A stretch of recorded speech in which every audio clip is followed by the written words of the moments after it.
LPU ప్లేస్మెంట్ల రికార్డులు సృష్టిస్తోంది. Final year student 2.5 కోట్ల ప్యాకేజ్ పొందుతున్నారు. 1700 మందికి పైగా ఎల్పీయూ స్టూడెంట్స్ 10 లక్షల నుంచి 2.5 కోట్ల ప్యాకేజెస్ పొందారు.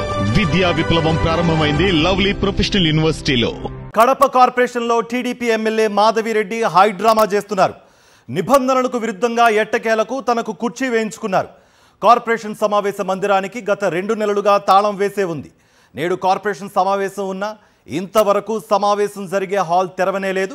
ఏడాదిగా మేయర్కు సమానంగా వేదికపై తనకు కుర్చీ కావాలని ఎమ్మెల్యే పట్టుబడుతూ వస్తున్నారు. నిబంధనల ప్రకారం ఎక్స్ అఫిషియో సభ్యులు కార్పొరేటర్లతో పాటే కూర్చోవాలి. పాలకవర్గం ఇదే స్పష్టం చేస్తోంది. అయినా నిబంధనలకు అతిక్రమించి కడప కమలాపురం ఎమ్మెల్యేలకు వేదికపై కుర్చీలు వేశారు కమిషనర్. కుర్చీలు వేసి బయటకు పొక్కకుండా సమావేశ మందిరానికి తాళం వేశారు అధికారులు. గది తాళాలు తీయాలని మేయర్ ఆదేశించినా పట్టించుకోలేదు కమిషనర్. పాలకవర్గం మొత్తం వైఎస్ఆర్సీపీ వారే కావడంతో కార్పొరేషన్పై పట్టు కోసం ఎమ్మెల్యే మాధవిరెడ్డి దొడ్డిదారి రాజకీయం చేస్తున్నారు. 11 గంటలకు జనరల్ బాడీ సమావేశం జరగాల్సి ఉంది. తమకు టీడీపీ వారి నుంచి రక్షణ కల్పించాలని హైకోర్టును ఆశ్రయించారు కార్పొరేటర్లు.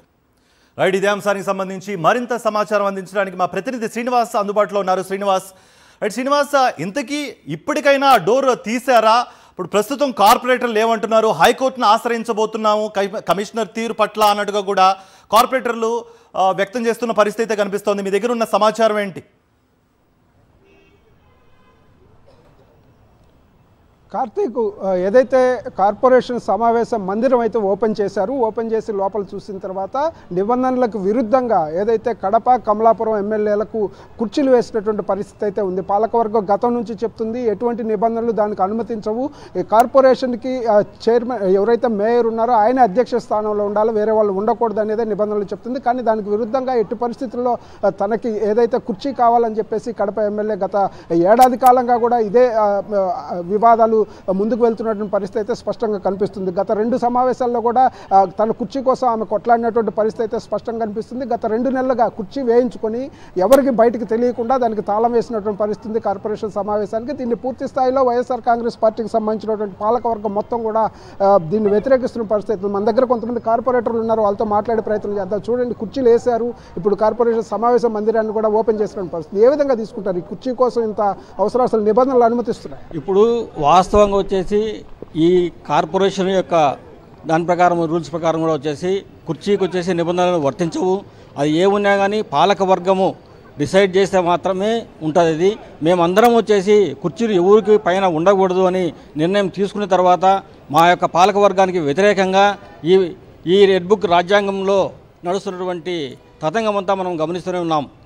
ఇదే విధంగా ఈరోజు ఏదైతే సమావేశ మందిరం ఉందో ఆ సమావేశ మందిరాన్ని 10 రోజులుగా మేయర్ గారు దాన్ని పరిశీలించాలి, ఏర్పాటు పరిశీలించాలి అడుగుతున్నా కానీ కనీసం దాని తాళాలు కూడా తీయకుండా ఉన్నటువంటి పరిస్థితి వచ్చేసి ఈ కార్పొరేషన్లో దాపురించింది.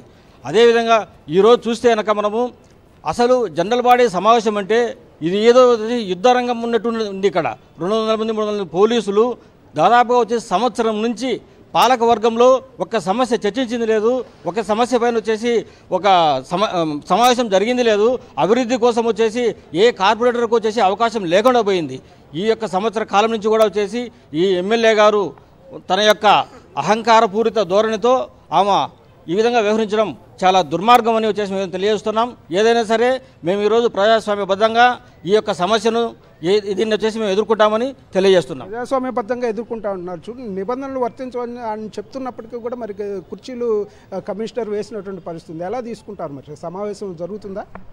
కౌన్సిల్ హాల్ వరకు ఏ కుర్చీ ఎక్కడ ఉండాల్సిందే, అది మేయర్ గారి విచక్షణాధికారం. ఆయన ఇష్టం ఉంటే పక్కన కూర్చోబెట్టుకోవచ్చు, లేకుంటే నిబంధనల ప్రకారం ఎవరు ఎక్కడ కూర్చోవాలో అక్కడనే కూర్చోవాలి. ఈ కుర్చీ కోసం దాదాపు సంవత్సరం నుంచి కడప కార్పొరేషన్లో అనేక సమస్యలు చర్చించే దానికే వీలు లేకుండా ప్రతి సమావేశంలో రసభా గలాటాలు తప్ప చర్చ జరగడం లేదు. దయచేసి ఇప్పటికైనా ఈ కుర్చీ ఇది చూసి మన కడప ప్రజల సమస్యలపై చర్చించేందుకు ఈరోజు తప్పనిసరిగా అవకాశం కల్పించాలని మేయర్ గారు తప్పనిసరిగా ఈరోజు చర్చ జరుపుతారని మేమందరూ ఆశిస్తున్నాము. మేయర్ విచక్షణాధికారం ఎక్కడైనా కానీ ఈరోజు ఈ కార్పొరేషన్ క్యాంపస్లో ఎక్కడైనా కానీ ఈరోజు సమావేశం జరిపి తప్పనిసరిగా కడప సమస్యలపై ఈరోజు చర్చిస్తారని మేము ఆశిస్తున్నాం. మొత్తం మీద అయితే 6 నెలల లోపు గినక సమావేశం నిర్వహించకపోతే ఏదైతే పాలకవర్గం డిస్క్వాలిఫై అవుతుంది. ఈ కుట్రలో భాగంగా కూడా పాలకవర్గాన్ని 6 నెలలుగా సమావేశాన్ని జరగనీయకుండా చేస్తే కనుక పాలకవర్గం డిస్క్వాలిఫై అవుతుంది అనేటువంటి దాంట్లో భాగంగానే కొన్ని కుట్రలు జరిగినాయి అని చెప్పేసి వైఎస్ఆర్ సిపి నాయకులు కూడా ఆరోపిస్తున్నారు. దీంట్లో భాగంగానే ఇప్పుడు ఎట్టి పరిస్థితుల్లో కూడా పాలకవర్గ సమావేశం జరగాలి అని చెప్పేసి వీళ్ళు పట్టుబట్టినటువంటి పరిస్థితి ఉంది. ప్రజా సమస్యలు చర్చించాలి, బడ్జెట్ సమావేశాలు జరగలేదు. అసలు ఏప్రిల్లో జరగాల్సిన బడ్జెట్ సమావేశాలు ఇంతవరకు గత 6 నెలలుగా జరగనటువంటి పరిస్థితి ఉంది. ఇలాంటి పరిస్థితుల్లో ఇప్పుడే మేయరు, కార్పొరేటర్లు అందరూ కూడా వచ్చారు. మరి కాసేపట్లోనే 11 గంటలకి కార్పొరేషన్ సమావేశం జరగబోతుంది. మరి నిబంధనలకు విరుద్ధంగా కుర్చీలు వేశారు కాబట్టి పాలకవర్గం ఏ విధంగా తీసుకుంటుంది దాన్ని అనేది కూడా చూడాలి. ఏ విధంగా యాక్ట్ చేస్తుంది, ప్రజా సమస్యల ఎజెండాని ఏ విధంగా ముందుకు తీసుకెళ్తుంది అనేది కూడా మనం వేచి చూడాల్సిన పరిస్థితి. Karthik, right, thank you for the update Srinivas.